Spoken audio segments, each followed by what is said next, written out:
Hi, it's Brian Lape again here discussing, well, whatever I want to discuss.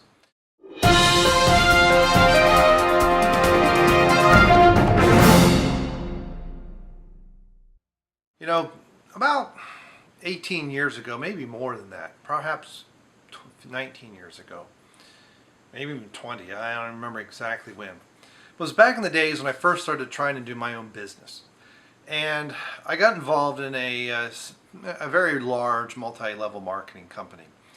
And there were many people who've had great success. In fact, it's one of the ones it's probably generated more uh, independently wealthy people than any other company. Perhaps Microsoft may be about the only one. I don't know the exact numbers, but it's the big one. I won't say which one, but we'll just say it's in Michigan. So I was listening to one of those tapes in there. There's a man by the name of Dave Severn. And one of his early talks on different things, kind of inspiring. And that's the thing about this company is you didn't really get a lot of training as opposed to just inspirational leadership. The idea being if you inspired people hard enough, they would find all the answers themselves. And when you're a bunch of independent business people, yeah, the truly business minded are going to find those answers. And that's why you still see people make various levels of income and things like that. But one of the things that really struck with me, and it's a negative, gets a nice negative connotation, is routine. He's talking about in one of his tapes, "Pigs Don't Know Pigs Stink." It's, if you haven't changed your alarm, I forget the exact. It's been years since I've heard that, but if you haven't changed your alarm in 15 years, you're in a rut or you're in routine, blah blah blah. And most of the time, most of us have some kind of routine that we do. Many of us have jobs. We have even if you own a coffee shop, right? It opens at the same time every day. Somebody has to be there. Somebody has to start making coffee. If you have a bakery attached to it, somebody has to be making all those goods. So usually there's a pretty much a given routine. You just up at 5 a.m. and on with the day. And if you have pets and they get used to going out at 6 o'clock in the morning, well, guess what? Saturday rolls around, 6 o'clock, they're ready to go. You might want to stay in because you were out too late. Well, unless you can find someone else to walk your dog, you're getting up at 6 o'clock unless you want to clean up a mess. So routine is not necessarily a bad thing.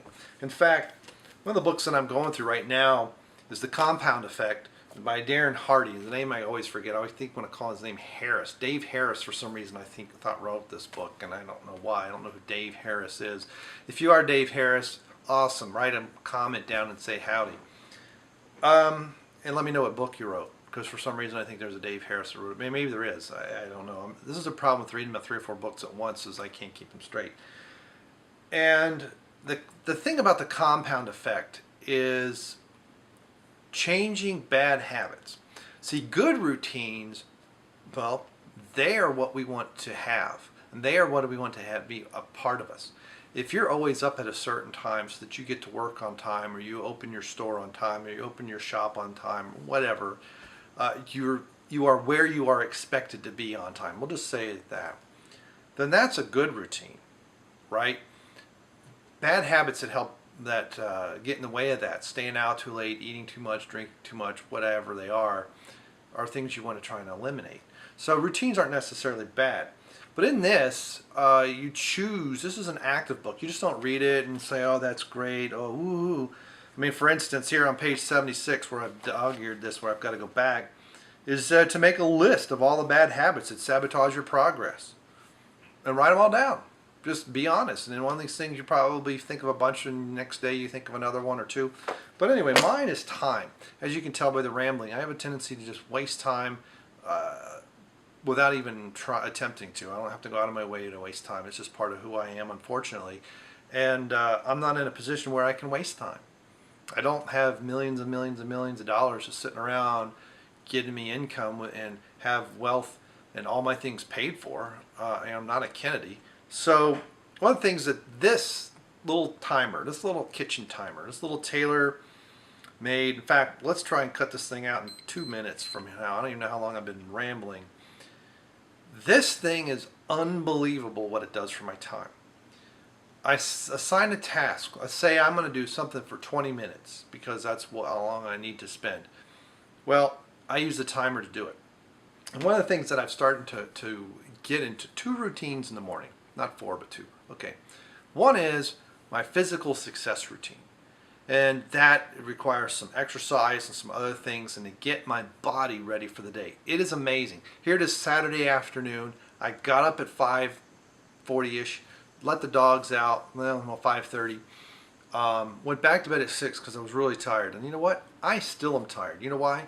Because my physical success routine was not done this morning. And it is amazing what that does. The other one is my mindset success routine.